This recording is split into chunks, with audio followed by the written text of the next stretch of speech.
Recording in progress. Buenas, profes.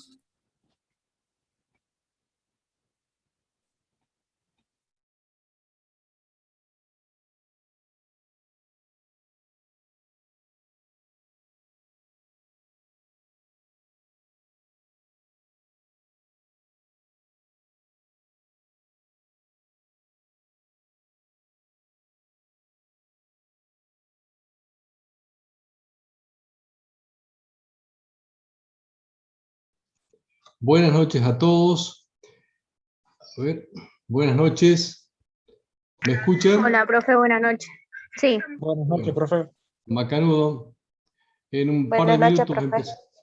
están ingresando todos. En un par de minutos empezamos la clase de hoy.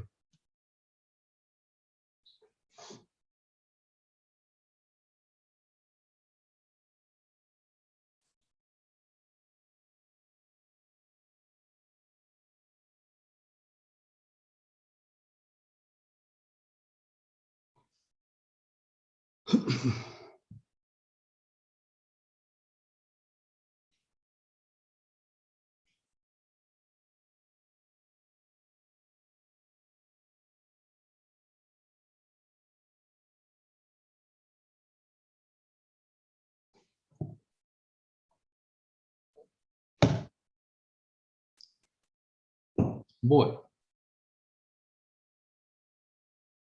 Macanudo, creo que ya estamos. De todas formas, el resto va a seguir ingresando y vamos a empezar la clase de hoy. Antes que nada, quedan todavía algunas clases de contrato, algunos contratos en particular que seguramente se darán en las clases siguientes. Lo que vamos a ver ahora ya es un tema ya fuera de los contratos comerciales, sino más bien vamos a entrar en las últimas unidades que tenemos en la materia, que es la parte de los títulos de crédito y títulos circulatorios.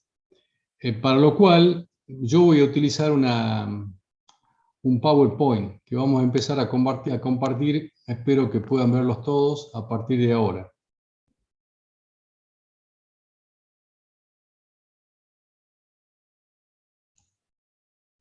¿Pueden ver la pantalla? Sí, sí, profe. Sí, profe. Bueno, macanudo. Macanudo. Entonces, el tema de hoy, como les decía, vamos a arrancar con una de las últimas bolillas, un par de las últimas bolillas, que es el tema de título de crédito.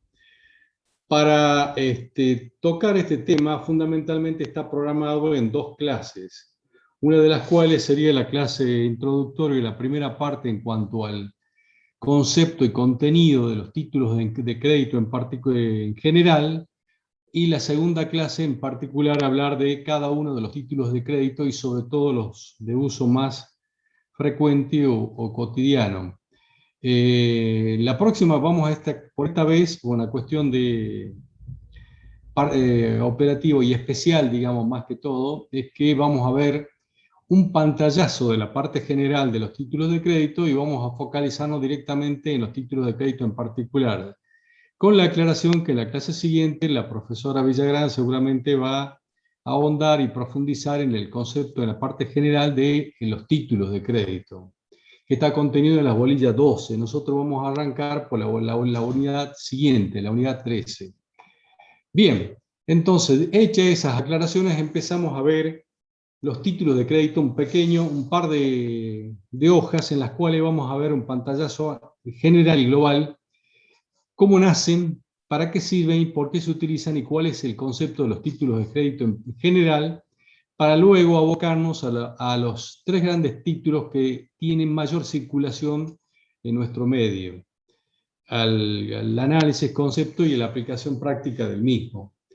En primer lugar, vemos que cuando habrán visto en las primeras unidades de la materia, en la parte cuando esta materia se llamaba Derecho Comercial, cuando nacieron las operaciones, cómo se materializaban cada una de las operaciones para poder uno de los comerciantes entregar la mercadería y recibir en pago diferentes tipos de bienes y para luego recibir el dinero en particular y poder moverlo, trasladarlos de un lugar a otro, se generan una serie de dificultades o cuestiones de tipo operativo o prácticas. Entonces, se empezó a detectar la necesidad de que exista algún medio o modo de manera tal que permita, cuando uno vende un producto determinado, recibe en pago el dinero originariamente el producto o los valores por la operación concertada, para poder trasladarlo de un lugar a otro y poder asumir a su vez transmitirlo y abonar a sus proveedores,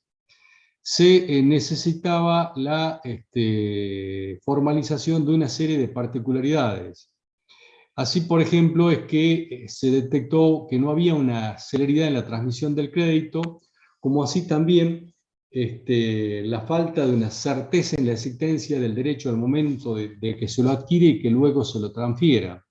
¿Cómo se explica esto? En un simple ejemplo. Un comerciante que vende, esto nació originariamente cuando alguien vende un lote de productos agrícolas, por ejemplo, un lote de ganados, o un lote de mercadería determinada y recibe en pago valores, esos valores que puede llevar por razones de seguridad, si reciben en dinero en efectivo, para poder trasladarlo necesita algún medio o algún modo de asegurar el transporte de los mismos.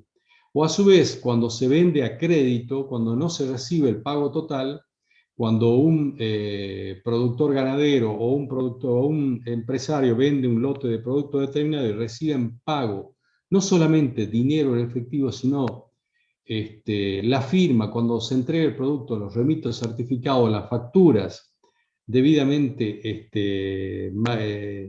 aceptadas por los adquirentes, o sea, los diferentes tipos de documentos que se podían utilizar, luego para poder trasladarlos hacia terceros, si era el dinero en efectivo era muy simple, pero cuando es grandes cantidades se convierte en un serio problema. Entonces, al principio lo que se hacía es, un vendedor que vende un producto determinado recibe en pago un crédito determinado, para poder transferírselo a otros, necesitaba, o necesita incluso actualmente, formalizar un contrato. Formalizado que fuera un contrato de compra-venta, o sea, por la venta de algo, se recibe en pago un crédito, ese crédito para poder transferírselo a su proveedor o a quien quiera transferírselo el vendedor, necesariamente tenía o tiene actualmente que formalizar un contrato de cesión de crédito. Está regulado o tutelado en el Código Civil y Comercial, y para lo cual ese contrato se tiene que hacer con, no sé si habrán visto específicamente dentro de los contratos en particular, el contrato de cesión de créditos, hay que hacerlo por escrito. Y no solamente hay que hacerlo por escrito, sino que también el acreedor, cuando alguien vende un lote de ganado y recibe un crédito y lo quiere transferir para la importación de maquinaria, supongamos, debe notificar que cuando va a cobrar el crédito ya no se lo venga a cobrar a él, sino que se lo vaya a cobrar a quien le compró ese producto.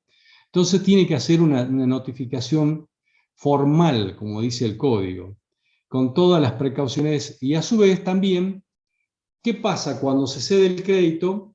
El cedente no responde por la insolvencia del deudor. Cuando llegue el momento del vencimiento del crédito, puede acontecer que el deudor diga no tengo dinero y no pueda pagarle. O sea que, y si pudiera pagarle, puede también acontecer de que el deudor, al momento del vencimiento del crédito cedido, sucede que al que quien se lo cedió sea a su vez deudor de este deudor cedido. Entonces, ¿qué es lo que sucede? El cesionario, o sea, el nuevo acreedor, se le pueden poner todas las excepciones que podía hacer valer con el cedente, o sea, de ambas partes, o sea que se produce una serie de connotaciones o particularidades que va a depender de cada caso que se esté actuando. Entonces, siempre existió la voluntad, siempre existe y existió, y va a existir la forma de agilizar la circulación. Y hoy en día tenemos la cesión de crédito, que está prevista como una de las formas contractuales dentro del Código Civil y Comercial. Ahora bien, para eso, para tratar de agilizar este tipo de situaciones que nacen los títulos de créditos. Los títulos de crédito. ¿Y qué es? Vamos a entrar por el concepto y vamos a ir viendo con un simple ejemplo para luego entrar a cada uno de los instrumentos en particular. El título de crédito es un documento. Ustedes van a encontrar en todos los textos que tienen como bibliografía, pero fundamentalmente que todos resumen a un antiguo autor llamado Vivante, lo van a encontrar en Gómez Leo o en Scuti, en cualquiera de los textos que están como bibliografía de la materia, el concepto general, que está muy resumido y todos toman esta de un autor antiguo que es Vivante, en el sentido de que el concepto de título de crédito es, ¿qué es? Es un documento necesario para ejercitar el derecho literal y autónomo expresado en el mismo. O sea, ¿qué es un título de crédito? Es un documento. O sea, en vez de tener el dinero en efectivo, tenemos un documento. Para poder ir al almacén y comprar un producto determinado, el almacenero me va a dar el producto siempre y cuando yo le doy el dinero en efectivo.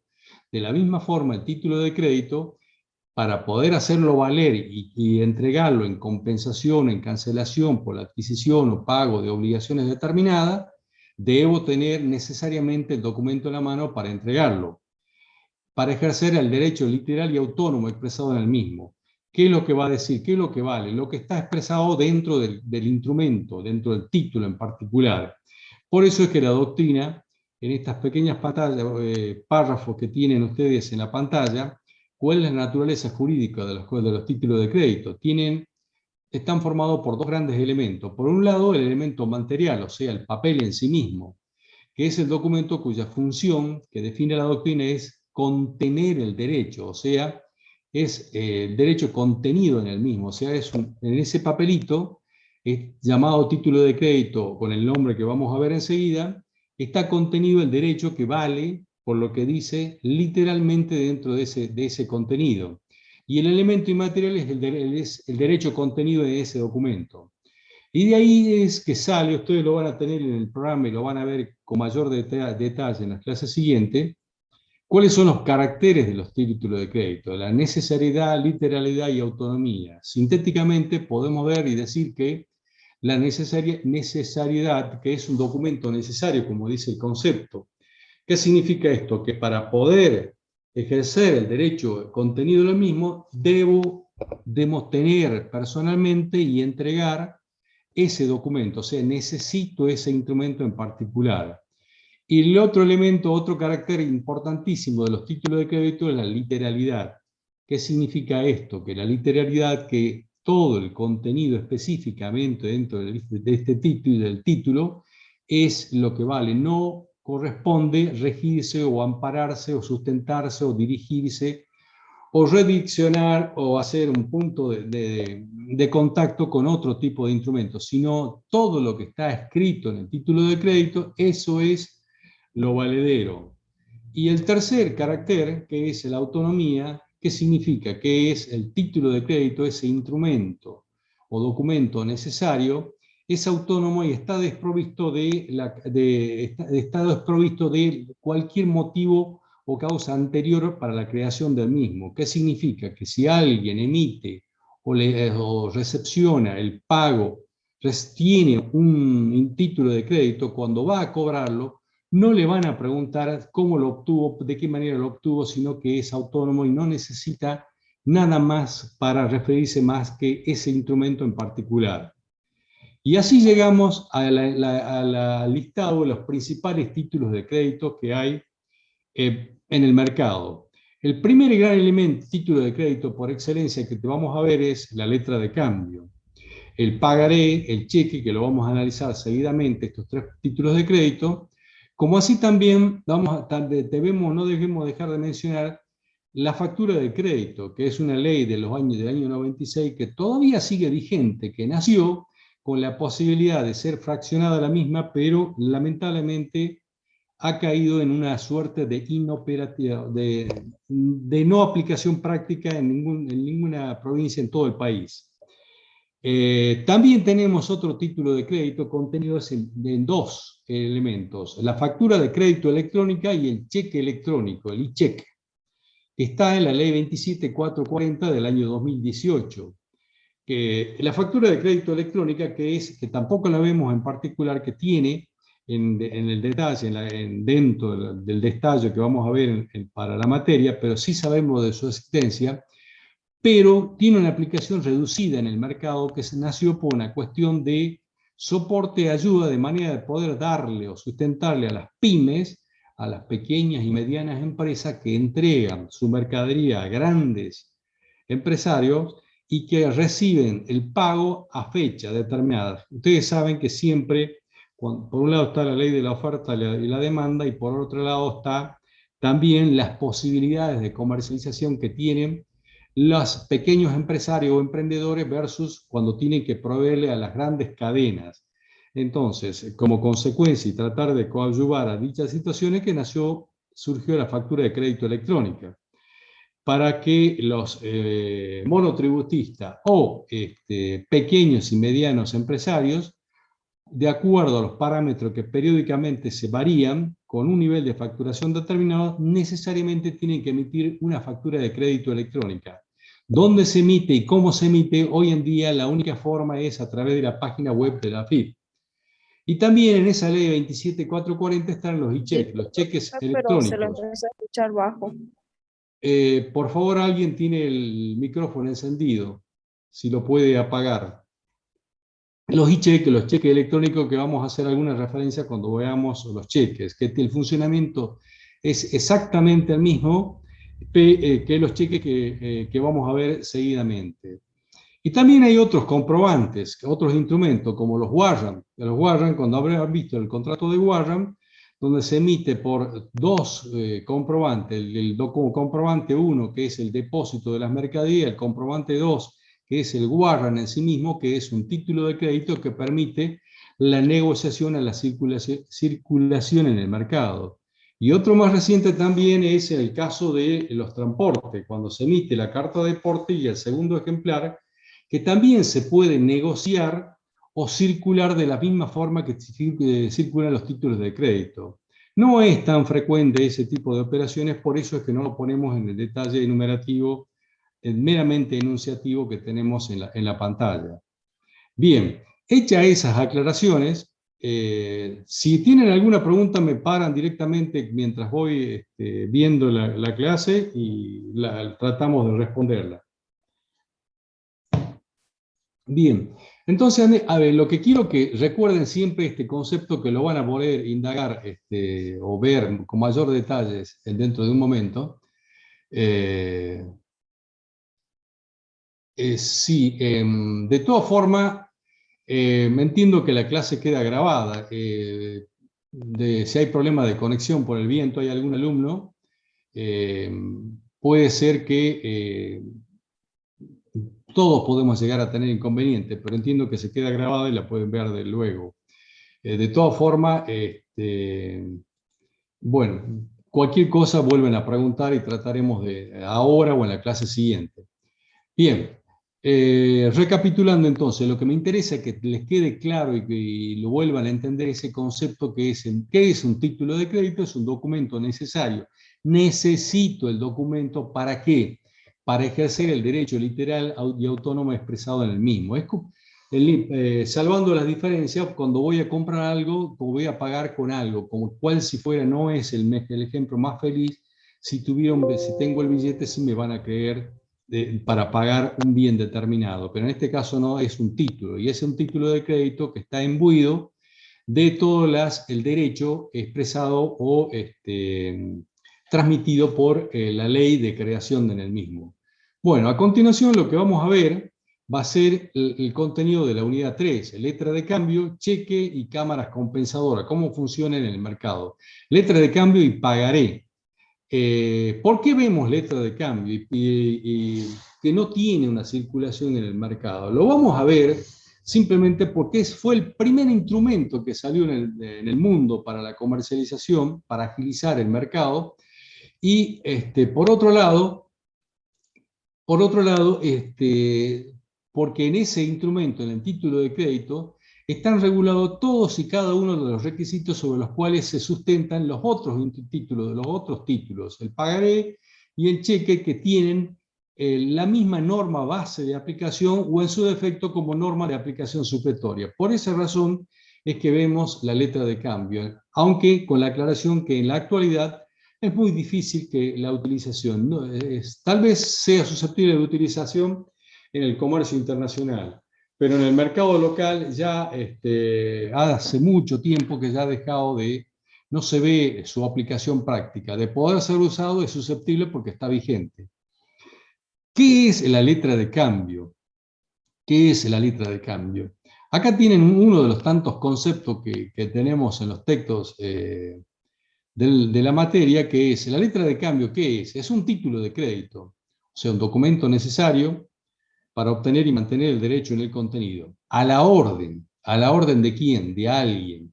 Abstracto, formal y completo. Abstracto, que está abstraído de la causa, abstracto significa que es incausado, está divorciado, abstraído de la causa de su creación, es formal. Se tienen que cumplir los requisitos previstos en la legislación de fondo. Y completo, ¿qué contiene qué cosa? Contiene una promesa incondicionada de hacer pagar, o en su defecto de pagar el emisor, una suma de dinero ¿a quién?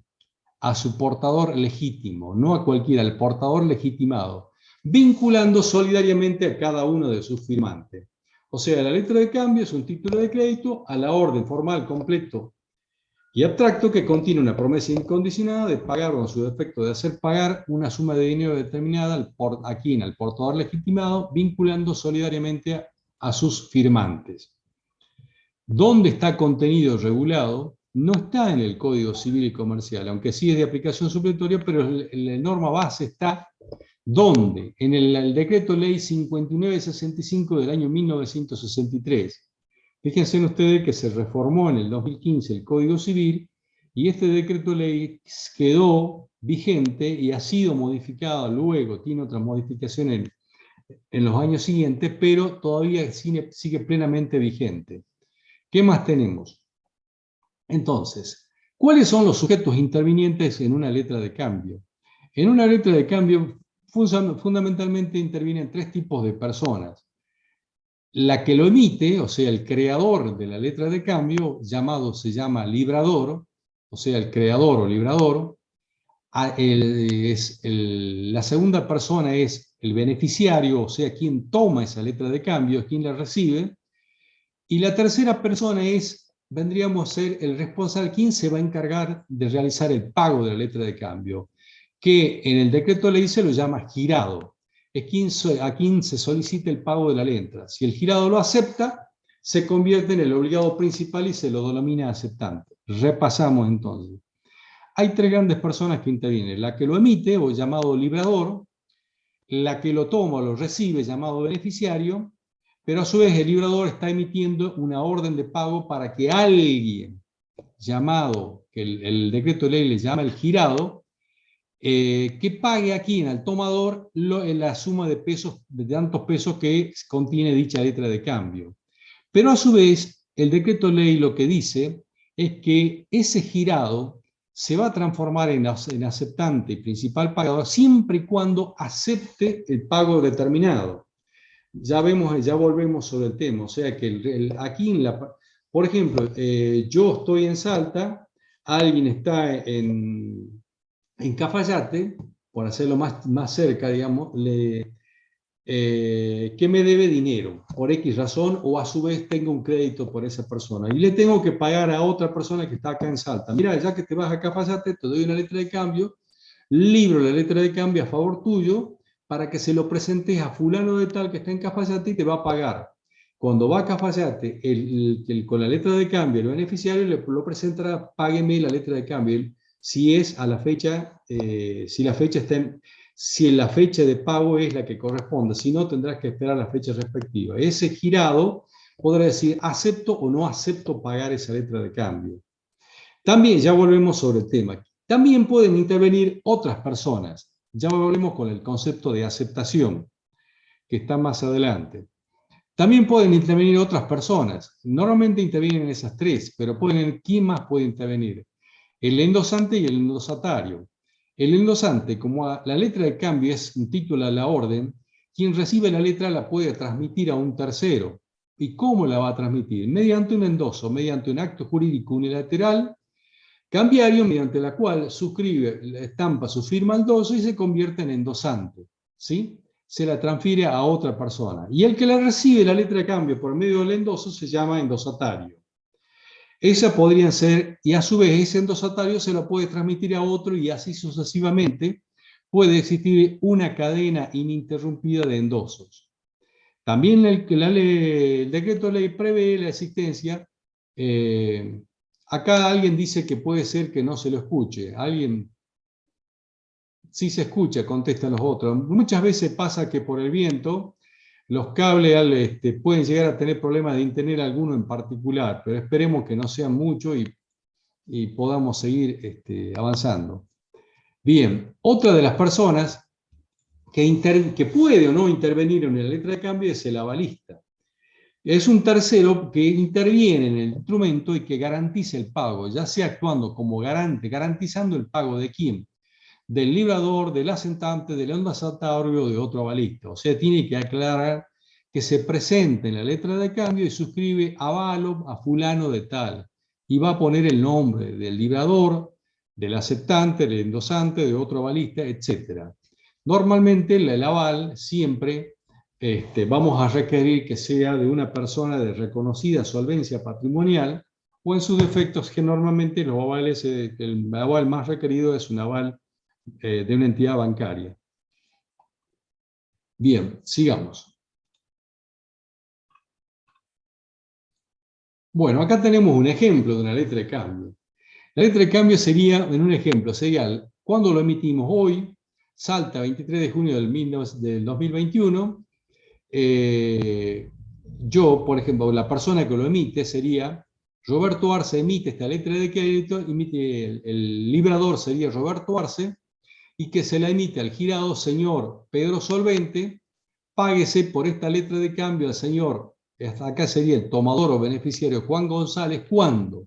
El 23 de diciembre del 2021 la suma de 150.000 pesos. ¿Dónde? En el domicilio de calle San Martín de la ciudad tal.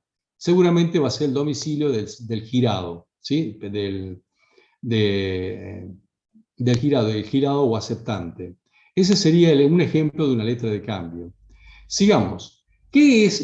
Yo les dije recién que cuando, acá por ejemplo en el ejemplo, Roberto Arce emite la letra a favor de Juan González para que vaya a Pedro Solvente y se le acepte la letra de cambio. Si yo se la doy hoy, va mañana y se presenta en la localidad de Orán y le dice, señor Pedro Solvente, tengo una letra de cambio emitida por Roberto Arce para que me la tiene que pagar el 23 de diciembre. Pedro Solvente la dirá, sí, acepto la obligación y por lo tanto, ¿cómo se va a aceptar? Va a poner su firma, acepto y aclaración y se terminó. Y eso es la aceptación, que es lo que me dice a continuación. Acá alguien quiere preguntar algo, ¿no? Yo, profe, una pregunta Diga. ahora, Daniel. En el caso del avalista, usted dijo que puede existir alguien que garantice tanto Sí. la persona como que acepta, o sea, tal pagaré. ¿Puede ser algún escribano o algo usual a la que las personas recurren? Un ejemplo. Cualquier persona puede avalar. Por ejemplo, acá, en esta letra de cambio, alguien puede venir a Pedro Solvente y aceptar la letra de cambio. Y se va este señor Juan González a su casa tranquilo, tendrá que esperar que venza la letra de cambio, ¿sí? Y puede venir y decir, no, yo desconfío cuando le dio la letra a Roberto Arce, desconfío de que este Pedro Solvente lo conozco y puede no tener plata a ese momento. Entonces va a requerir el aval de alguien, le va a decir, Roberto Arce, yo quiero que me avales la letra de cambio. Entonces va a venir, lo habla fulano de tal, Roberto Arce, y firmará por avalo, que si no paga, se va a hacer el cargo de la deuda de Roberto Arce. O a su vez se presentará ante el Solvente y le dirá, señor Solvente, está todo bien, pero sería mucho mejor si avalara a alguien valga la redundancia, la solvencia del pago el 23 de diciembre. Simplemente firmará y avalará que si no paga solvente, pagará a alguien. ¿Sí? Eso significa el aval, que ya volvemos enseguida sobre el tema, un poco más. Sigamos. Decíamos la aceptación. La aceptación, en la letra de cambio, el librador, el que emite la letra, promete que un tercero llamado girado va a pagar la letra a quien tenga la misma, ¿cuándo? Al momento de su vencimiento. ¿Qué es la aceptación? La aceptación es un acto cambiario unilateral mediante la cual el girado asume la obligación de pagarle al portador legítimo de la letra la suma indicada a su vencimiento. El girado no tiene obligación de aceptar la letra. Mientras no acepte, en el ejemplo que yo les di acá, en este simple ejemplo hay múltiples ejemplos que podemos hacer con la letra de cambio. Se puede presentar mañana o incluso hasta el mismo día del vencimiento para que se la acepte. Es decir, sí, me comprometo a pagarla. Mientras se acepta la letra, el girado se convierte en aceptante y en el principal obligado cambiario. ¿La aceptación qué es? La aceptación es un acto unilateral cambiario y abstracto. Es unilateral porque es la sola voluntad del girado. Si quiere, acepta. Si no quiere, no acepta. Y es abstracto porque está desvinculada de la causa que le dio origen. Si aunque tenga, por eso lo decía yo al principio, que aunque el girado tenga fondo del librador, puede negarse a aceptar la letra. Y seguramente el librador después tendrá que accionar para el cobro de los mismos. O sea que no se le puede, sí se puede pagar antes del vencimiento. La letra de cambio, por supuesto, de poder pagarse antes del vencimiento se podrá. Alguien pregunta si se puede pagar antes del vencimiento. Si se le emite para que pague el 23 de diciembre, sí, de pagar antes se puede, pero seguramente Pedro Solvente, sabiendo el valor del dinero en el tiempo, no va a pagar antes del vencimiento. ¿Sí? De poder se puede, de querer seguramente no va a querer. Hay una diferencia. ¿Sí? Sigamos, entonces volvíamos a la aceptación. ¿Qué más tenemos? Vencimiento. ¿De qué forma se pueden emitir las letras de cambio? Distintos tipos de vencimiento. ¿Qué es el vencimiento? El vencimiento es el momento en que la suma de dinero indicada en la letra se torna exigible. La ley no exige el contenido como requisito formal, pero es un requisito natural. Si no se pone que el día exacto de vencimiento, el momento que se presenta se paga. Si no hubiera puesto 23 de diciembre del 2021 y lo emito sin vencimiento, seguramente el tomador o beneficiario completará la misma y lo presenta a cobrar con anticipación. La ley emite 4 formas de vencimiento y es de manera taxativa. El primer vencimiento, que es, más bien diríamos desde el punto de vista doctrinario catedrático, cuando en la práctica no existe, salvo en el comercio internacional que podría llegar a existir, a distancia larga, pero hoy en día con la llegada rápida y a través de los aviones, salvando la diferencia que en este momento estamos sin comunicaciones aéreas prácticamente el mundo, o reducida en su caso, la letra de cambio a la vista se produce cuando es presentada ante el girado. O sea, en vez de acá poner en el ejemplo que había Salta, páguese a fulano de tal a la vista. ¿Qué significa? Volviendo al ejemplo, acá diríamos, páguese por esta letra de cambio al señor Juan González a la vista la suma de tantos pesos. ¿Y eso qué significa? Que cuando se la lleva al girado ya no hace falta aceptación. El girado va a tener que abonarle en ese momento, ¿sí? Otra forma de vencimiento es a determinado tiempo vista. ¿Qué significa? Que el vencimiento de la letra se produce cuando transcurre un tiempo indicado en la letra, contado a partir de cuándo, desde el momento que se la acepta o el protesto por la falta de aceptación, si el girado no aceptó la letra. ¿Cómo funciona? Sería, páguese esta letra a 30 días vista. ¿Qué va a hacer? ¿Qué tendrá que hacer el tomador? Llevarla para que se la aceptan y al aceptarla le va a poner visto. Entonces, el visto se van a computar a partir del día de ese momento, 30 días siguientes, y ahí se produce el vencimiento, ¿sí? Si en ese momento no acepta el girado, ¿qué significa? Van a tener que iniciar las acciones legales que se verán en la clase siguiente. O sea, las acciones legales de protesto por falta de pago. Otra forma de vencimiento es a un determinado tiempo de la fecha. Sería cuando esta letra vence, cuando transcurre el tiempo indicado en ella, contado desde la fecha de creación de la misma. Tampoco es de uso frecuente, pero se puede utilizar esta letra, páguese esta letra de cambio a los 60 días de la fecha de creación. Si lo creamos hoy 23 de junio, tendría que vencer el 23 de julio, el 23 de agosto, el vencimiento, ¿sí? Y la última, que es la más frecuente de uso hoy en los tiempos actuales, es a un día fijo, que es el ejemplo que pusimos recién, páguese al 23 de diciembre, que es lo más usual, que también se utiliza en el caso del pagaré. El pagaré, que es otro de los títulos de crédito que vamos a ver en un momento. Bueno, ¿y cómo circula la letra de cambio? ¿Cómo circula Cuando hablamos de letra de cambio, recuerden que estamos estudiando el título de crédito por excelencia, que es la base para los otros títulos de crédito, pagaré y el cheque. ¿Cómo circula? La forma más tradicional de los títulos cambiarios es el endoso. ¿Qué es el endoso? Es una declaración cambiaria accesoria a la letra y que se perfecciona con la entrega, que tiene la facultad de legitimar al endosatario y transmitiéndole la propiedad del título y compromete solidariamente al endosante como garante de la aceptación y pago junto a los demás firmantes. ¿Cómo se explica esto? En el ejemplo que habíamos tomado era que Roberto Arce emite una letra a favor de Juan González para que se la pague Pedro Solvente el 23 de diciembre. Pero Juan González no quiere esperar el 23 de diciembre. Dice, no, yo lo necesito mañana la plata. Entonces, por 150.000 pesos seguramente la va a transferir, ceder a otro, porque tiene que comprar mercaderías. Compra la mercadería y se la transfiere a otro. ¿De qué forma? Endosándola. Que es, volvamos al endoso donde estábamos acá, no, a donde tenía, endoso. Es una declaración cambiaria, va a firmar al dorso de la letra y entregando a la misma la va a endosar y se transfiere en endosante, y el que la recibe es un endosatario. Y al suscribir la misma, ¿qué sucede? Se compromete solidariamente como garante de la aceptación y pago de la letra junto con los demás firmantes. O sea que si el destinatario firmante no puede cobrar la letra, va a poder venir a cobrarle a este señor endosante. ¿Quiénes intervienen en un endoso? El endosante y el endosatario. El que transmite y el que recibe. Y allí tenemos los requisitos en particular, que se los dejo para que lo vean con detenimiento ustedes. Sigamos, que lo que me interesa que veamos es, por ejemplo, la solidaridad cambiaria. ¿Qué es la solidaridad cambiaria?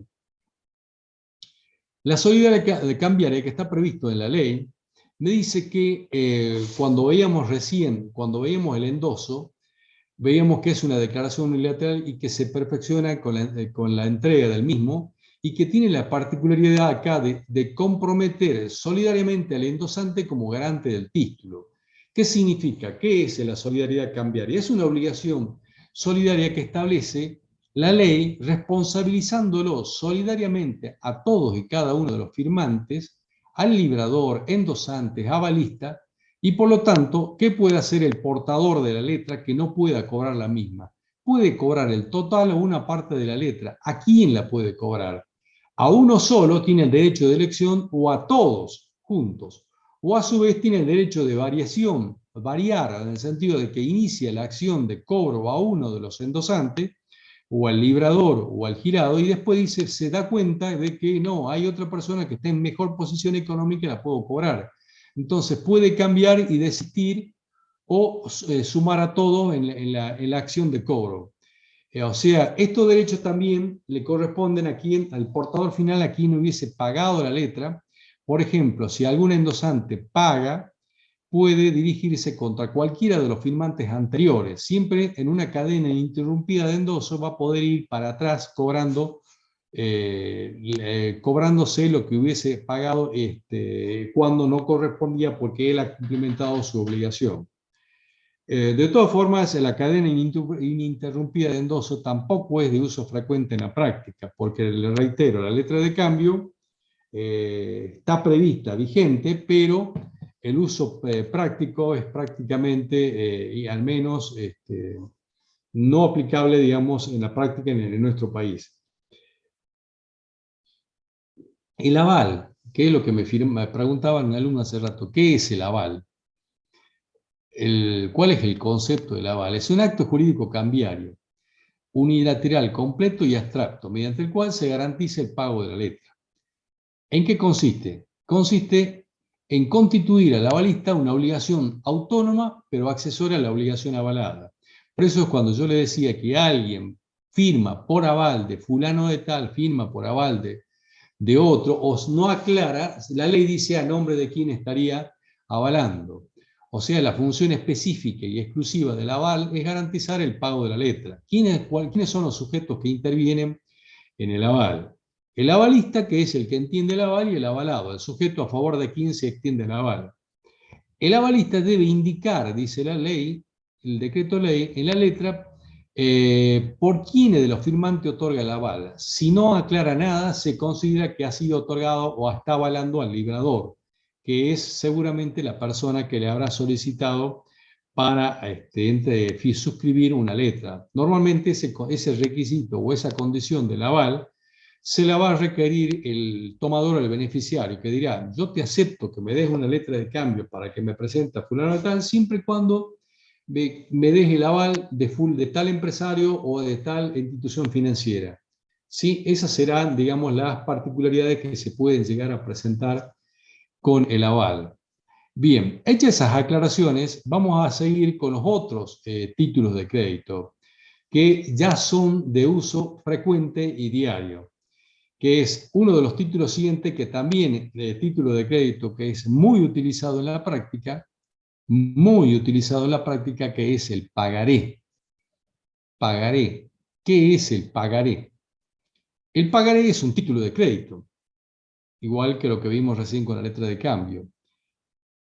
Es un título de crédito a la orden, abstracto, porque está incausado, formal y completo, o sea que tiene que reunir todos los requisitos que establece la ley, completo, porque no necesita hacer remisión a ningún otro título en particular, como por ejemplo puede ser una acción. Cuando tenemos una acción de una sociedad anónima es un título, pero no es un título de crédito, sino es un título de crédito, pero es un título, pero que no es completo, porque para poder hacer valer el derecho contenido en esa acción, en ese título, tengo que remitirme a lo que dice el estatuto de constitución de esa sociedad. En cambio, en el pagaré es completo, no necesito ninguna remisión a nada.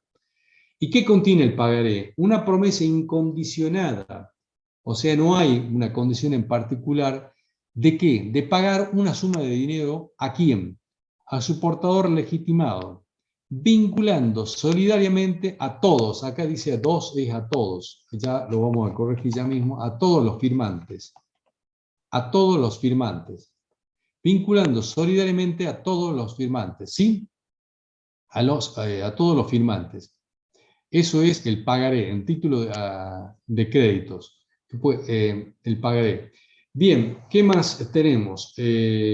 ¿Cuál es la aplicación de normas sobre la letra de cambio? Entre el pagaré y la letra de cambio hay muchas semejanzas. Los dos son títulos de crédito, necesarios, literales y autónomos, y cambiarios, abstractos y formales y transmisibles por vía de endoso. Abstracto, como vimos recién, completos y formales, y que se transmiten también por la cadena ininterrumpida de endoso. Dada esta similitud, la ley establece que se aplican al pagaré todas y cada una de las normas que rigen para la letra de cambio en cuanto no sean incompatibles con la naturaleza del pagaré. ¿Y dónde está la diferencia? La gran diferencia fundamental radica en que la letra de cambio interviene en 3 personas, mientras que en el pagaré intervienen 2 personas. Recuerden que en la letra de cambio habían 3 personas, el librador, el tomador y el girado. En tanto, mientras que en el pagaré, simplemente el librador es el que promete pagar por sí mismo. O sea que en el pagaré solo intervienen 2 personas, el librador y el tomador. O sea que en el caso del pagaré no hay girado ni aceptante, por eso es que desaparece la aceptación, y el obligado principal y directo pagador, ¿quién es? El librador del pagaré. Esto es, en líneas generales, un concepto simple, es un título de crédito a la orden formal, completo y abstracto, que contiene una promesa incondicionada de hacer pagar una suma de dinero, ¿a quién?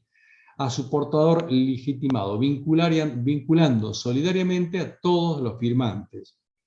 Un ejemplo de un pagaré sería este.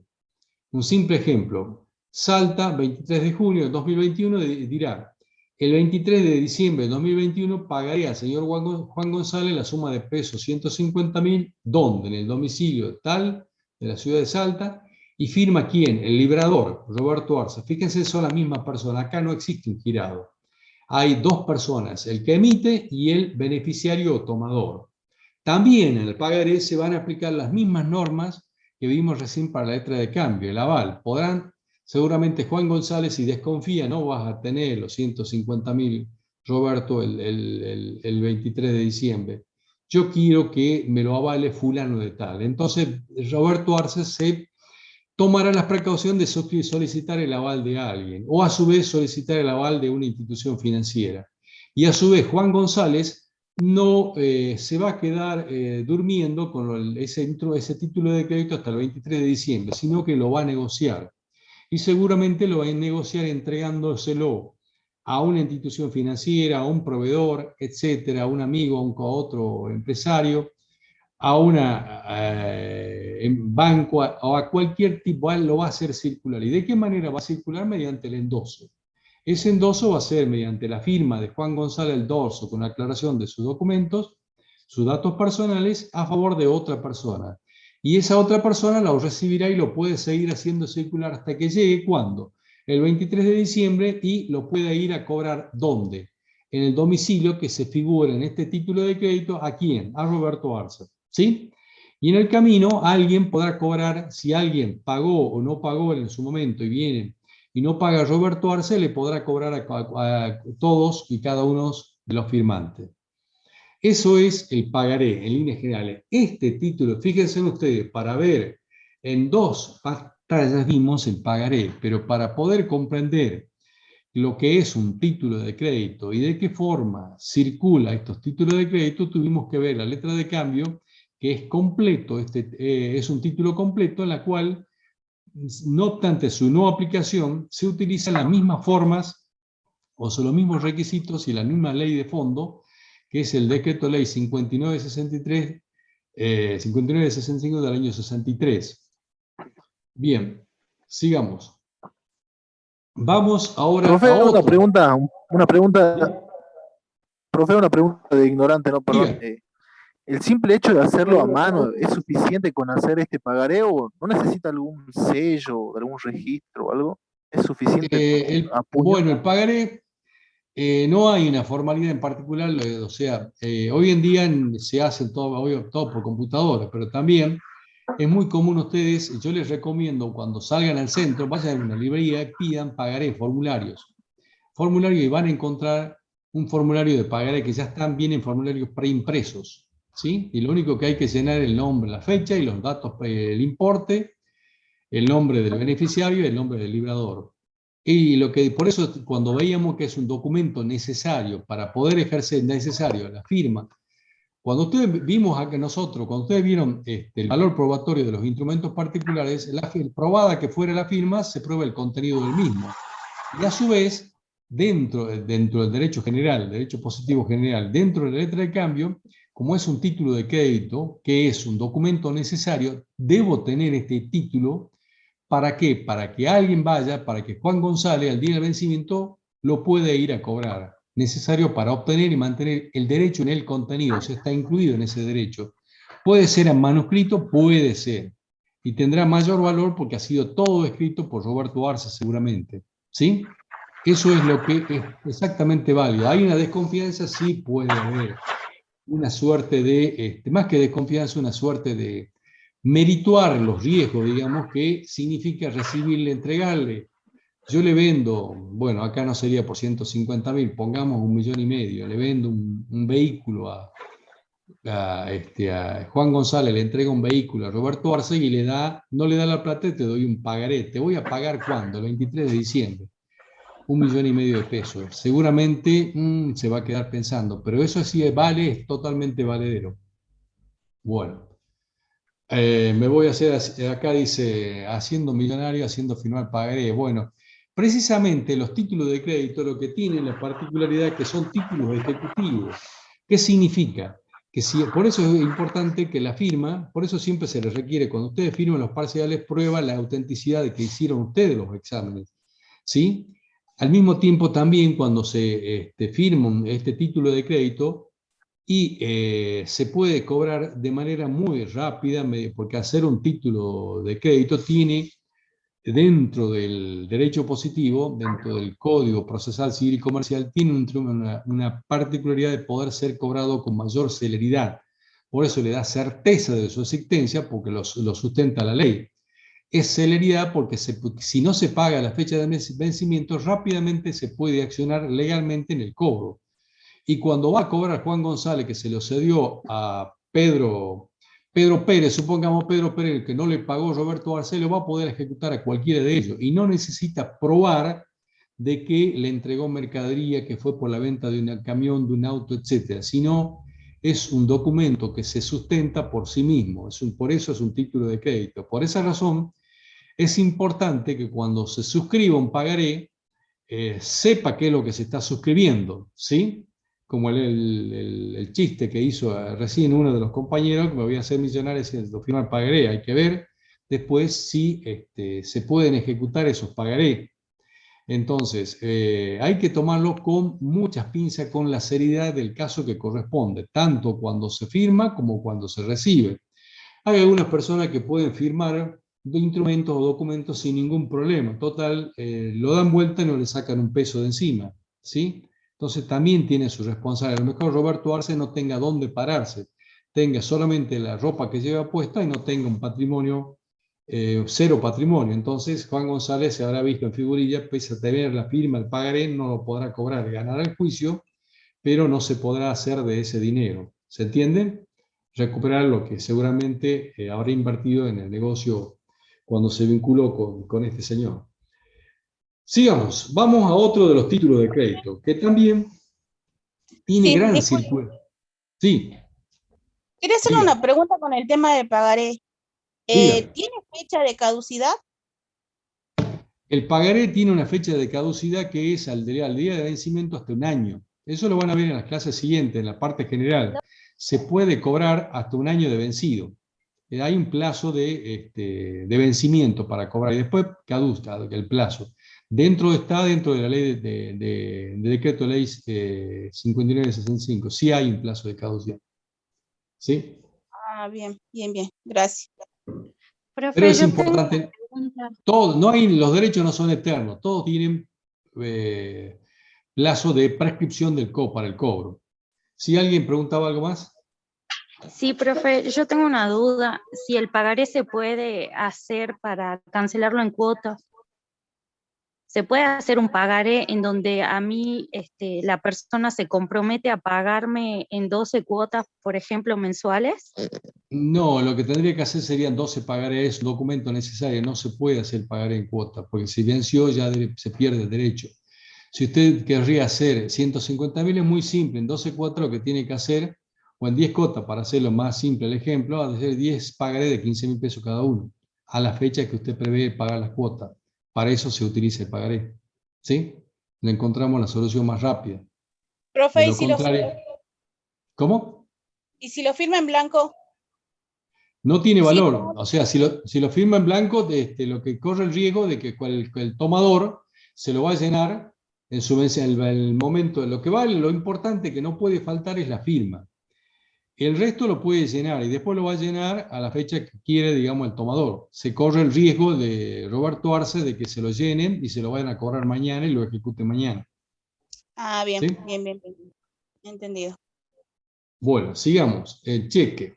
El otro de los títulos de crédito es el cheque. ¿Qué es el cheque? El cheque es un título de crédito que contiene una orden de pago por el cual el titular de una cuenta corriente le ordena a quién, a un banco, para que pague una suma de dinero a otra persona. ¿Y quiénes intervienen? Normalmente en el cheque van a intervenir 3 personas. El cheque, el librador, que es la persona que crea el cheque, o sea, el que crea el cheque, que tiene una cuenta corriente en un banco girado. El girado, que es la entidad financiera sobre la cual se libra el cheque, y por último, el beneficiario, que es la persona sobre la cual se ha librado el cheque. El beneficiario podrá cobrar el cheque o transmitirlo por endoso. O sea, hay 3 personas, el librador, el banco y el beneficiario. También, en el caso del cheque, se pueden incorporar ¿Quién es? El endosante, el endosatario o el avalista, con las mismas particularidades, ¿sí? O sea que, tomando el caso sería casi semejante como la letra de cambio, pero acá en este caso la entidad financiera directamente se va a pagar de acuerdo a los tipos de cheques que vamos a ver a continuación. Y la figura del endosante, endosatario, avalista serían semejantes a la que acabamos de ver para la letra de cambio y el pagaré. Sigamos. ¿Cuál es la normativa aplicable? En este caso hay una ley específica, la ley de cheques, regulada por la 24452, y a las cuales hay que complementarla con todas las disposiciones del Banco Central de la República Argentina, que es, yo les marqué la comunicación esa que está puesta ahí, y todas sus modificaciones. En el programa ustedes tienen OPACI 1, OPACI 2, operaciones pasivas significa, pero se van cambiando de nombre y numeración a medida que va transcurriendo el tiempo. En definitiva, si dicen disposiciones del BCRA, del Banco Central, está muy bien. Y las donde se pueden obtenerlas de la página www.bcra.gov.ar. Además de la ley de cheque, la misma ley dispone que en caso de silencio se van a aplicar las normas relativas a la letra de cambio y pagaré. ¿Y cuál es la función económica del cheque? Darle un instrumento legal a todos los derechos creditorios para facilitar la circulación y asegura su cumplimiento y simplifica el tráfico comercial y el del documento.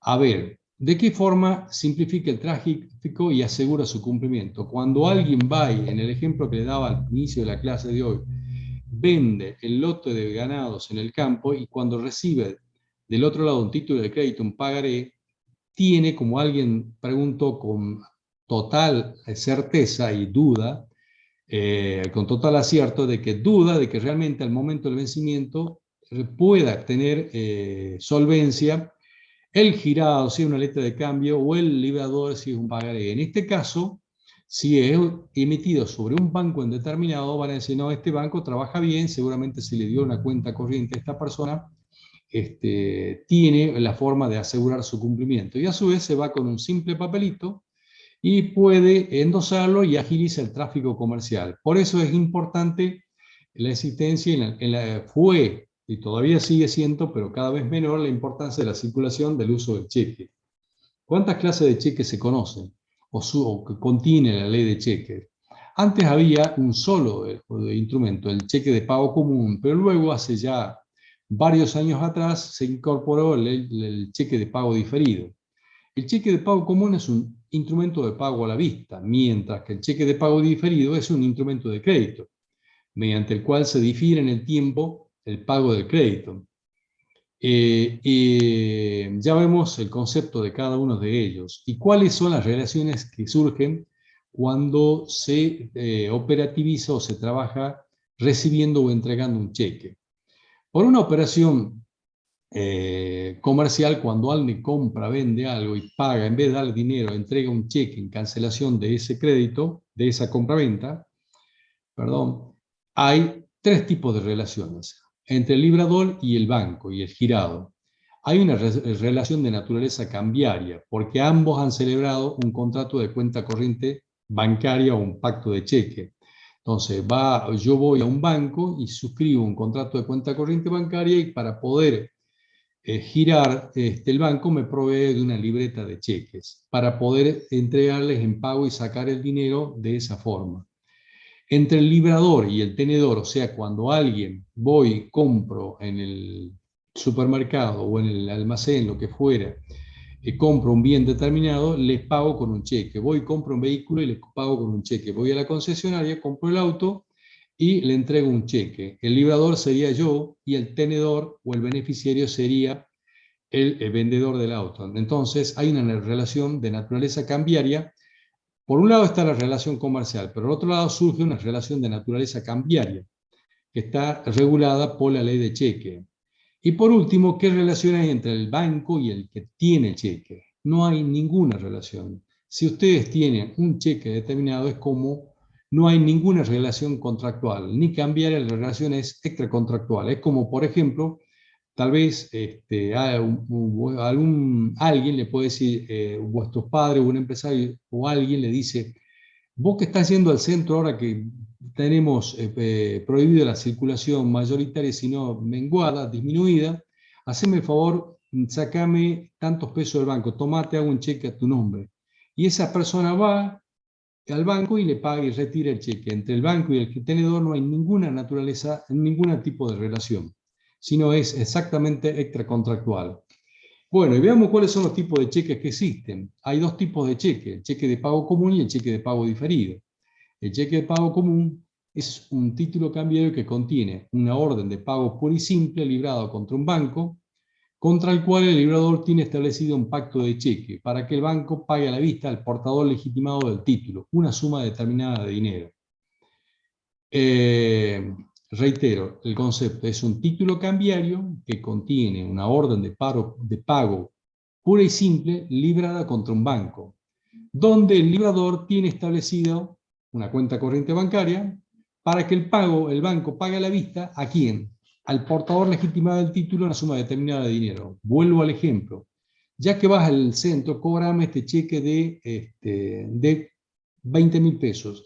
Entonces le emito a nombre de fulano de tal, va al banco y se encuentra en el banco. Antes de llegar al banco dice, no voy a poder ir, que vaya otra persona. Se lo endose, se lo da a otra persona, a un amigo o una amiga, y va y lo presenta y lo cobra. Y ya vemos de qué forma se pueden transmitir los cheques de la misma forma que vimos recién, pero con algunas particularidades en el caso de los cheques que tienen una gran circulación en todo el país. Dentro de la ley de cheques se establecen una serie de requisitos formales: la denominación del cheque, el número, el nombre de la entidad, domicilio, el lugar de creación, la fecha, los datos de quit del banco, los datos de quit del librador hoy en día, y la firma. Son todos requisitos formales que lo vemos muy rápidamente por el hecho de que las libretas de cheque hoy en día únicamente las hacen los bancos y ya están preimpresas con todos y cada uno de los requisitos. No así como vimos recién en el caso del pagaré o la letra de cambio. ¿Se puede emitir un cheque incompleto? Sí se puede emitir. O sea, alguien le pone el importe y la firma. Si le pone la firma sin poner el importe, debe tener total confianza de a quien se lo emitió, porque el hecho de que el que lo recibe lo podrá completar íntegramente. Normalmente se hacen en casos de sociedades o de familias. Pero no puede no faltar la firma. Si no tiene la firma, es un simple papel sin valor de ninguna naturaleza. El cheque incompleto. ¿Qué más tenemos? El cheque común. ¿Cómo puede ser creado el cheque común? La alternativa de creación. Esto sí es de uso frecuente y se lo preguntamos siempre en los exámenes y sucede en la práctica. ¿Cómo puede ser creado? Al portador. ¿Qué significa al portador? Se le puede poner la palabra al portador o no ponerle nada, ¿sí? Dejar el espacio en blanco para que la persona que vaya lo puede completar o no completarlo nada. ¿Y cómo se transmite ese cheque? Se transmite mediante la simple entrega. O sea, si no dice nada, transmite casi como si fuera un billete, un billete de dinero en efectivo. El cheque nominal. El cheque nominal significa que está librado a nombre de una persona determinada. O sea, páguese por este cheque a fulano de tal, con nombre y apellido. Páguese por este cheque a Pedro Arce. ¿Y cómo se va a transmitir? Mediante el endoso. ¿Cuál va a ser? Pedro Arce tendrá que suscribir mediante un acto jurídico unilateral cambiario al dorso con su firma y aclaración de todos sus datos personales. Otra forma de creación del cheque es nominal con la cláusula no a la orden. También es frecuente su asistencia, colocar la cláusula no a la orden.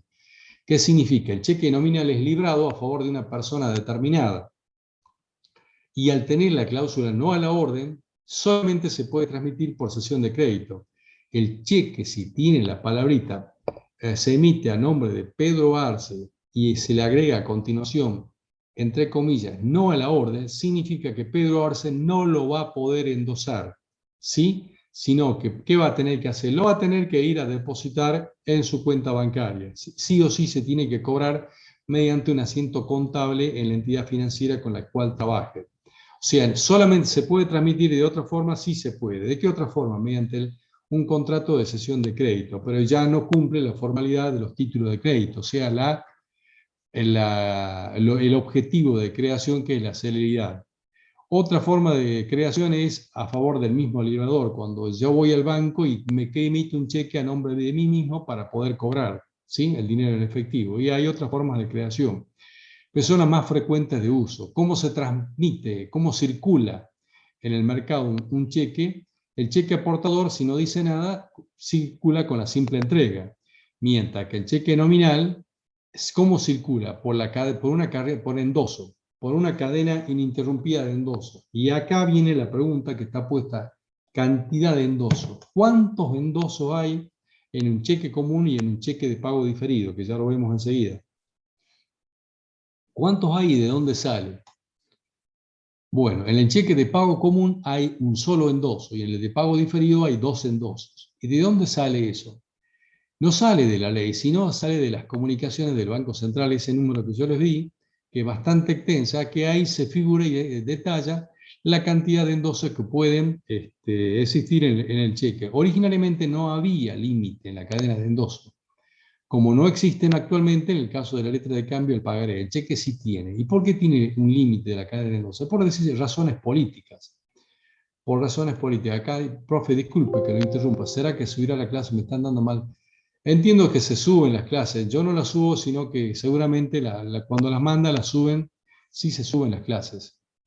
Bien, entonces, volvemos. ¿Cuántos endosos hay? Un solo endoso en el cheque de pago común y 2 en el pago diferido, y surgen de las comunicaciones del Banco Central. Y el límite tiene razones políticas, más que razones políticas, razones de neto corte fiscal, por el hecho de que hay un impuesto que se cobra a los débitos y a los créditos bancarios, del 0,6 más el 0,6%. Entonces hay un costo. Entonces, si circula con endoso, no, el Estado deja de percibir ese impuesto. Esa es una de las razones por las cuales establece la limitación, hay una limitación a la cantidad de endoso. El cheque nominal con cláusula orden, ya dijimos que puede circular puede transmitirse mediante un contrato de cesión de crédito. ¿Y qué plazo hay para la presentación de un cheque al cobro? El cheque común siempre es pagadero a la vista, o sea, cuando se emite el cheque, se emite, salta, 23 de junio, págase al banco fulano de tal, páguese por este cheque fulano de tal, la suma de tantos pesos. Entonces, el cheque se paga siempre a la vista, lo presenta y se paga. ¿Y en qué fecha? Se puede pagar dentro de los 30 días corridos de su creación. Si se crea hoy, 23 de diciembre, los 30 días corridos se tienen que contar a partir de mañana, y por lo tanto, hasta el 23, justo sería hasta el 22, no hasta el 23, porque trae 31, estamos en junio, trae 30. Hasta el 23 del mes siguiente se podrá cobrar el cheque. De lo contrario, si va el día 25, no le van a pagar, el banco no se lo va a pagar, porque ya caducó la fecha de posibilidad de cobro. Y cuando dice la ley, cuando el cheque fue girado en el extranjero y pagadero en Argentina, el plazo será de 60 días. Eso dice, pero es muy de uso infrecuente. ¿Puede volver eso de no a la orden? Bueno, no a la orden, acá piden que repita no a la orden. ¿Qué significa? Cuando se emite el cheque, se lo emite, páguese por este cheque a nombre de Pedro Arce. Y se le agrega a continuación la frase no a la orden entre comillas. ¿Qué significa? Que el cheque no puede circular por endoso, ¿sí? Como dice ahí en la no puede circular por endoso, sino que debe ser sí o sí depositado en una institución financiera y se va a poder cobrar a través de, al depositarlo, lo van a poder cobrar de otra forma, o sea, mediante la emisión de otro cheque o transferencias bancarias. O sea, sí o sí no se puede cobrar, se tiene que depositar en la cuenta bancaria. Eso significa, ¿puede circular? Sí puede circular, pero para poder circular tendrá que hacerse un contrato de cesión de crédito, que en la práctica no se hace por la onerosidad y la impracticidad del mismo. Continuamos.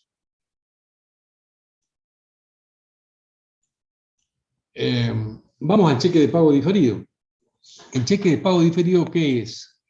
Es un título de crédito cambiario. Este sí es un título de crédito cambiario que contiene una orden incondicionada de pago cuando a una fecha determinada, librada contra un banco para que pague al portador legitimado una suma determinada de dinero si hubiere fondos suficientes depositados en la cuenta corriente del librador o autorización para girar en descubierto. En definitiva, el cheque de pago diferido es lo mismo que el cheque de pago común, pero que contiene, pero es un título de crédito cambiario, mientras que el otro es un título de crédito, que contiene una orden de pago incondicionada de pagar ¿a cuándo? A una fecha determinada.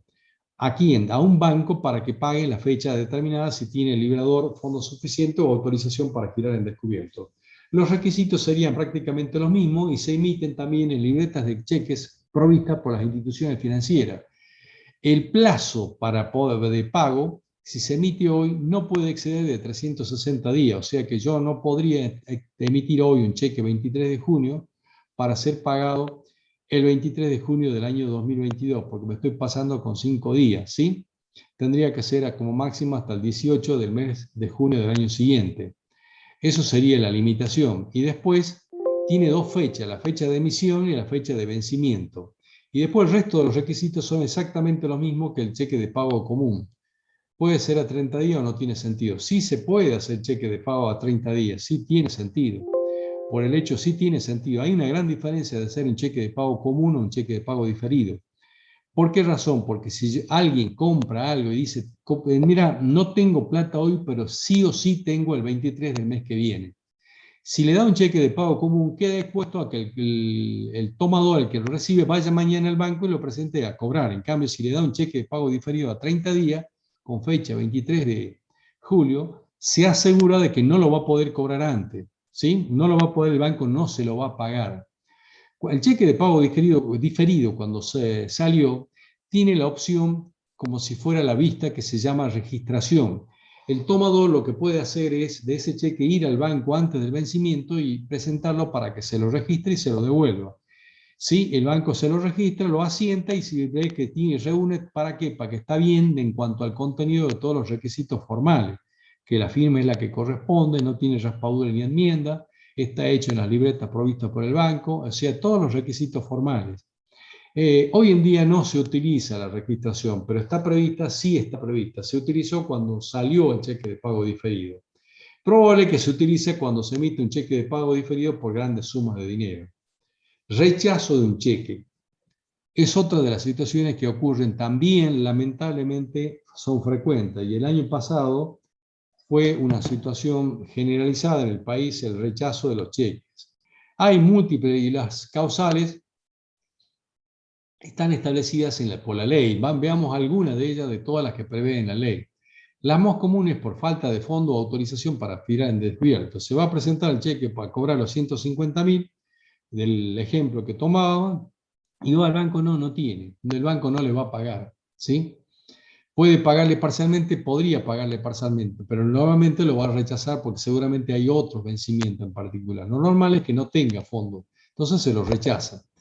No, en un caso concreto, falta de los requisitos esenciales. Si falta la firma o suma a pagar, si difiere la suma o letra, va a tomar preferencia por las letras. Si hay alteraciones o a su vez si hay una orden de no pagar, o si hay una revocación de pago, o si la firma está falsificada, o si hay una incapacidad del librador, si tiene conocimiento cuando se lo vemos a través de los medios. Hace un par de años vimos que alguien emitió un cheque y cuando se presentan a cobrar, se conoce que ha sido declarado una incapacidad del librador y alguien se aprovechó de esa persona y le ha hecho suscribir un cheque. O sea, son diferentes causales que tienen previstas en la ley de cheque. Pero vamos a los otros requisitos. Estas serían las causales. Ahora vemos las constancias y aviso. Constancia y aviso. Constancia del rechazo. Cuando se rechaza un cheque, el banco girado que no pague tiene la obligación de dejar constancia del rechazo del cheque. ¿Para qué? Para donde le va a colocar un sello poniéndole la fecha y la presentación y los motivos por los cuales no se paga. No se paga por falta de fondo, no se paga por difiere la firma del librador, no se repaga por tiene alteraciones. ¿Y qué sucede con el rechazo? El rechazo produce los efectos de un protesto, o sea, se deja expedita la acción ejecutiva de ir a la justicia por parte del tomador o del beneficiario contra el librador o los endosantes o avalistas. Si el tenedor no presenta el cheque o no lo presenta, quedará perjudicado y no podrá ejercer la acción cambiaria. Luego también hay una obligación, cuando hay un rechazo, el tomador tiene la obligación de dar el aviso del rechazo a quién, al endosante, al librador y a su avalista, en un plazo de 2 días. Y a su vez cada endosante debe avisar a su endosante anterior y así sucesivamente. ¿Qué pasa si no se avisa? Ahí se produce una caducidad de las acciones emergentes del cheque, pero sin embargo puede reclamar por los perjuicios que le causa esa negligencia, ¿sí? O sea, siempre es importante esa realización. Con los tiempos actuales, rechazado que fuera en un cheque, automáticamente se avisa o se notifica en ese tipo de situaciones. Pero además de lo que vimos, del rechazo de un cheque, las causales, la constancia y el aviso de rechazo, es importante ver que hay responsabilidades. ¿Responsabilidades de qué? Responsabilidades por un pago indebido de un cheque. Y acá les puse el número de artículo de la ley de cheque para que ustedes puedan ver y ratificar, y cuando les sucede, porque esto es importante que lo tengan presente, porque sucedía y hoy en día sucede menos, pero puede suceder porque ya hay un gran uso de los e-check, pero más que los e-check, de las transferencias electrónicas bancarias, motivo por el cual los cheques sí se utilizan, pero cada vez menos se ven menos este tipo de situaciones. Por un pago indebido, ¿quién se hace cargo cuando indebidamente se paga un cheque? Va a responder el banco cuando la firma del librador fuera falsificada. Si es un círculo y cuando le presenta la firma de un cuadrado, seguramente se tendría que haber dado cuenta. En épocas pasadas, si ustedes veían los cajeros de los bancos, se tenían que ver las libretitas. Hoy en día lo ven en las pantallas y comparan en las pantallas la firma que tienen grabada en las pantallas con el cheque que se le está presentando. Cuando el documento no reúne los requisitos esenciales o cuando hubiese extendido en formas o chequeras entregadas, no fuera emitida en una de las chequeras, libreta de cheque entregada por banco. Lo más común que se puede llegar a presentar serían los dos primeros, porque es difícil que se presente en chequeras falsificadas. ¿Y cuándo va a responder el titular de la cuenta corriente? O sea, va a responder cuando se cobra un cheque y la firma hubiese sido falsificada, pero no fuese visiblemente manifiesta. ¿Cómo sería esto? Cuando es común también, lamentablemente, muchas veces entre cónyuges o entre padres e hijos, que por razones de facilidad, siempre el hijo le saca la firma al padre o viceversa. Normalmente son los hijos o los cónyuges para poder agilizar las operaciones. Y si fue así, o a su vez algún empleado o algún tercero que ya por razones de confianza también se presenta al banco a cobrar, y hay que llamar a un perito calígrafo para poder determinar si es realmente falsificada, porque a simple vista es la misma firma. Entonces hay quien responde el titular de la cuenta corriente. Y la otra responde el titular de la cuenta corriente cuando no hubiese dado aviso al banco en el caso de que le hubiesen robado o perdido la libreta de cheque. Y es responsabilidad concurrente de ambos, del banco y del girado, cuando, de acuerdo a las circunstancias del caso, la culpa hubiese sido concurrente en cada uno de ellos. Situaciones que se pueden llegar a dar. ¿Qué más tenemos acá? También hay otras responsabilidades. Además de las responsabilidades del banco y responsabilidad del cuenta correntista, tenemos responsabilidades económicas y responsabilidades penales. Veamos las económicas.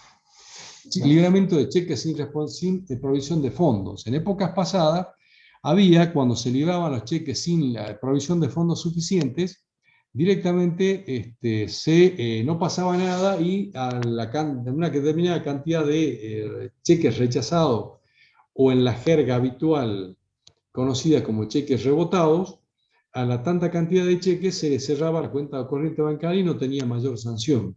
Entonces, de un tiempo a esta parte, el Banco Central, a través de las comunicaciones respectivas, ha establecido sanciones económicas, estableciéndose en un porcentaje sobre un 4% sobre el monto del cheque rechazado. Fíjense, en un cheque de 1 millón de pesos, el 4% es un importe importante, o el 2%, pero originalmente salieron con esos porcentajes, pero luego se modificaron y se atenuaron, limitándolo con un mínimo y un máximo de tantos pesos, de 100 pesos, 50.000, o hasta un monto de 25.000 pesos, según sean los importes o según sea el plazo de cancelación. Son situaciones que se han dado lamentablemente en el año 2001 y el año pasado, con el gran cierre con la debacle que se tuvo, digamos, ¿no? Bien, ¿qué más tenemos? Estas serían las consecuencias económicas y ahora nos quedarían por ver las consecuencias penales.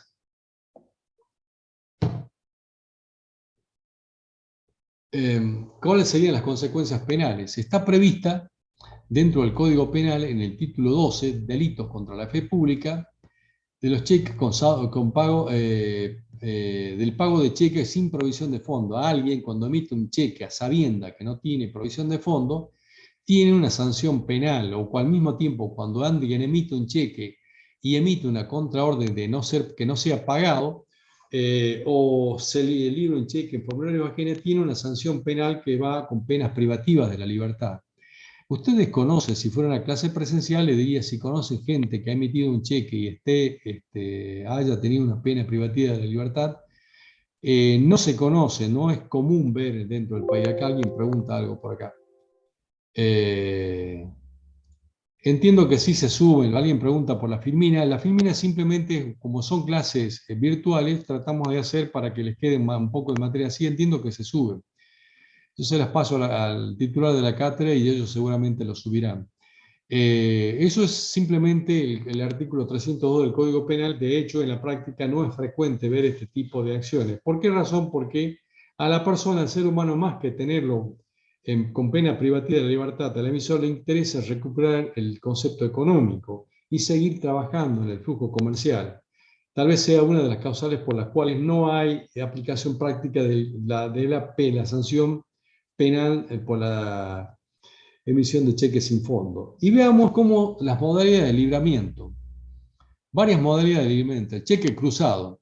El cheque cruzado es aquel en el cual el librador o un portador simplemente le agrega dos barras paralelas en el ángulo superior izquierdo. O sea, en este sector le agrega dos rayitas acá al costado. Simplemente sería un cruzamiento general y un cruzamiento especial cuando entre el medio de las dos rayitas se le pone el nombre del banco. Lo más común a encontrar es el cheque cruzado de esta forma. ¿Qué significa esto?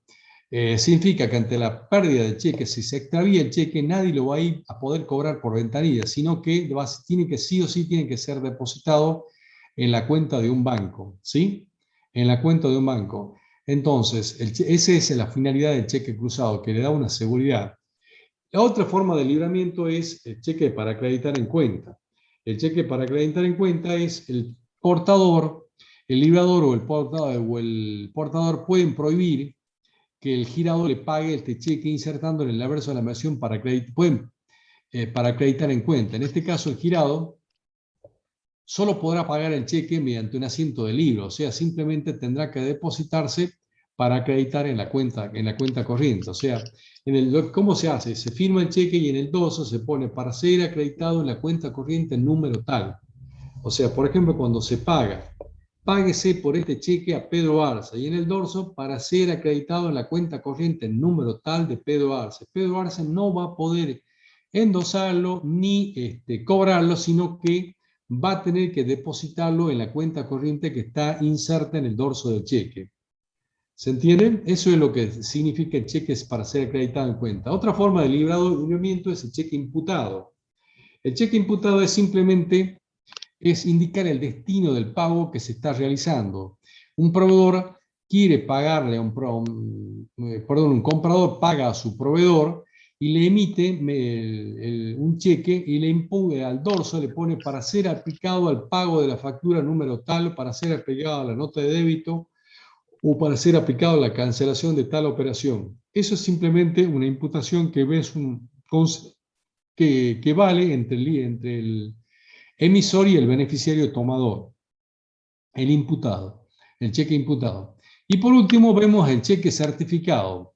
El cheque certificado, el librador o el portador pueden pedir al girado que certifique un cheque. ¿Qué significa esto? Cuando alguien quiere ir a un remate o necesita formalizar una compra importante y no quiere llevar todo el dinero, pero cuando va a pagar, voy a comprar, por ejemplo, un vehículo que vale, una camioneta importada que vale $120.000.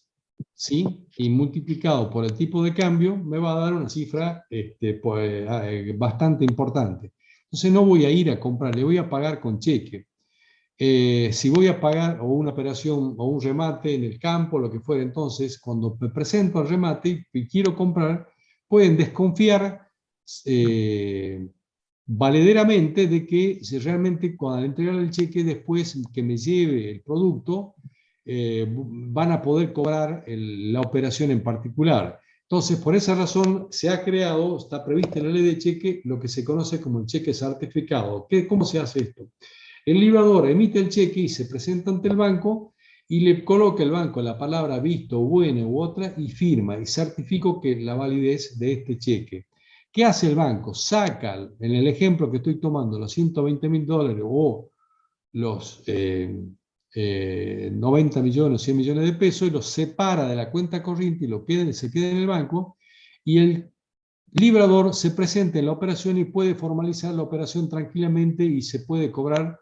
El que formaliza la operación tiene la certeza de que al presentarse el banco va a estar el dinero disponible. ¿Por cuánto tiempo tiene validez un cheque certificado?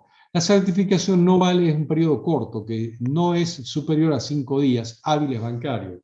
Si no lo cobran luego, lo que hace el banco es, ese cheque se transforma en cheque de pago común y se podrá cobrar o no, y el banco lo que hace, habiendo separado la plata de la cuenta corriente bancaria para atender ese cheque certificado, lo volverá a la cuenta corriente. ¿Se entiende? Bueno, esas serían las formas de las modalidades de libramiento: cruzado, para acreditar en cuenta, imputado y cheque certificado. Y por último, las cámaras compensadoras. ¿Qué son las cámaras compensadoras? Ustedes han visto que hay una gran cantidad de bancos en plaza. Y cuando un comerciante recibe las cobranzas por la venta de sus productos, puede recibir cheques de diferentes bancos y va y lo deposita a un solo banco.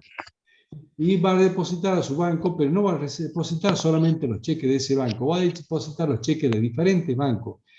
Pueden existir en la plaza y pueden no existir. Por ejemplo, hay bancos que no existen acá en Salta, como ser banco suizo, banco alemán, banco de otros países o sucursales que están solamente en Buenos Aires o en Córdoba, en las principales provincias. Entonces, y que alguien le transfiere con un cheque determinado o al revés, bancos locales que existen en el interior, pero tienen en cuenta en el Banco Central seguramente.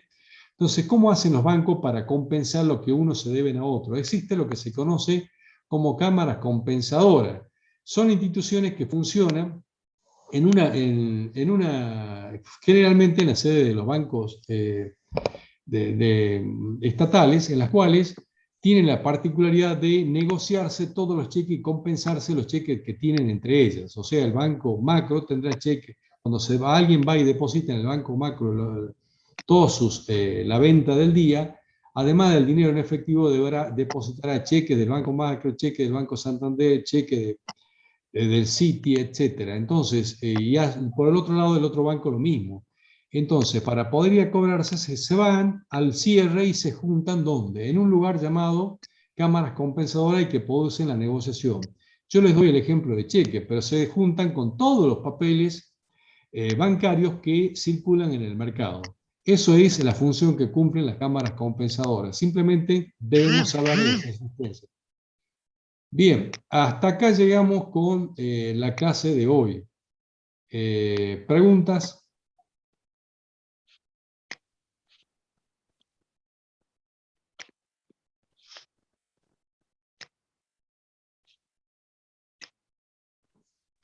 Profe, ¿puede explicar de nuevo lo de las cámaras compensadoras, por favor?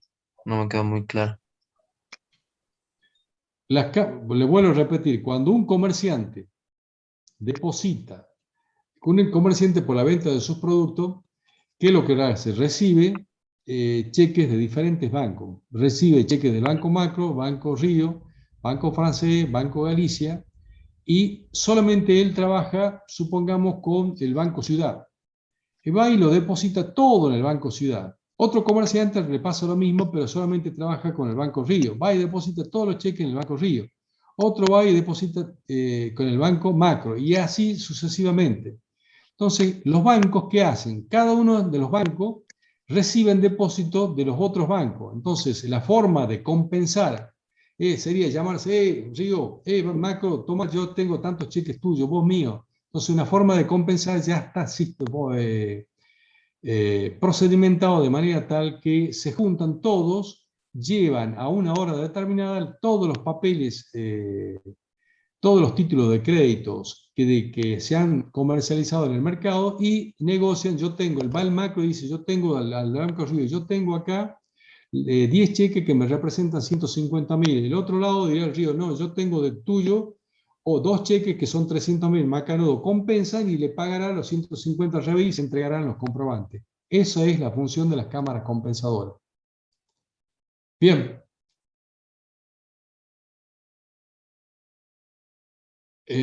No sé a qué se refieren habilitan los títulos de crédito. Simplemente, bueno, cualquier pregunta, la próxima clase va a estar la profesora, la doctora Villarán, y le podrán, en la parte operativa, preguntarle a ella. El control de asistencia se hace con todo lo que se han vinculado, se han tomado. Macanudo, si no hay más preguntas,